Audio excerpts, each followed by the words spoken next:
So I decided to use this week's readings to kind of dig deeper into a specific issue or something that maybe could be eventually a bigger issue when it comes to the myths, the neuromyths. And I chose to look at the way that certain neuromyths may impact our teaching and our learning environment. So I started by kind of looking at what is a neuromyth, and after reading the article Debunking Neuromyths, 8 Common Brain Myths Set Straight by Christopher Berglund, it seems as though, the way that I'm processing it is that neuromyths are a very close relative to that of a rumor. In the sense that once they're said, people start to repeat them, and then they catch on, and then they believe them, that kind of a thing. Berglund starts his article off by talking about the enticing quality of a neuromyth, stating that once these myths take hold in the public consciousness, it's often difficult for people to separate brain facts from fiction. And I personally would have to agree with Berglund almost entirely. For as I read through each of the 8 myths, I found myself nodding along and saying, like, yeah, I think that's true, or there's no way that that isn't true. So I would definitely agree with that when he says that.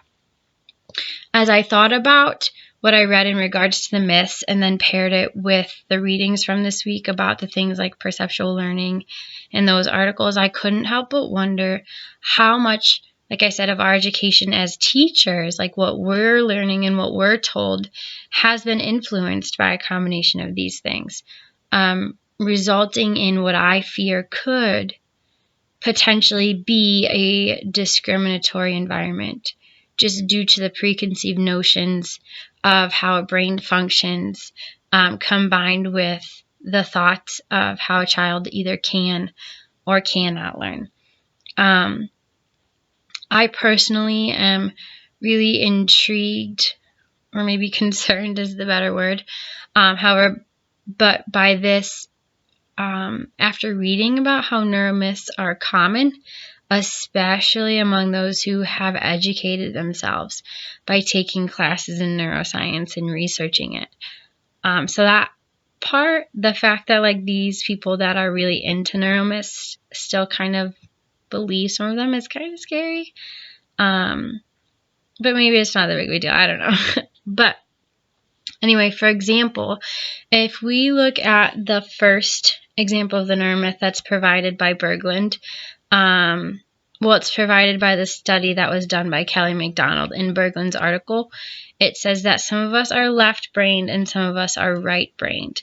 And this helps explain the differences in how we learn. That's neuromyth number 1.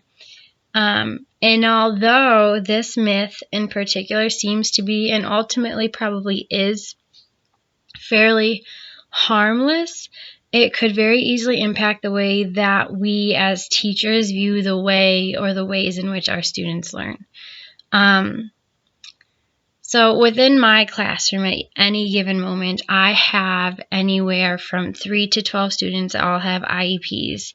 And they all have their IEPs for a different reason. During my math class specifically, every single student has their IEP. And obviously it is individualized, and so each of them have it for a very different reason.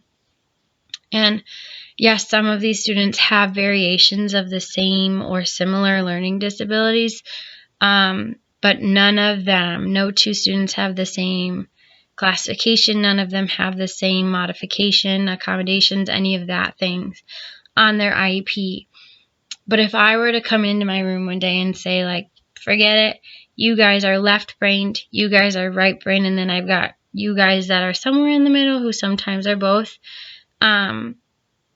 that's not differentiating enough. You could say, like, yeah, I'm differentiating because my left's over here, my right's over here, and my random, wherever they are, in the middle. So those are my groups, and I made them based on that. Yes, that's differentiating, but, like, really by how much and how individualized is that?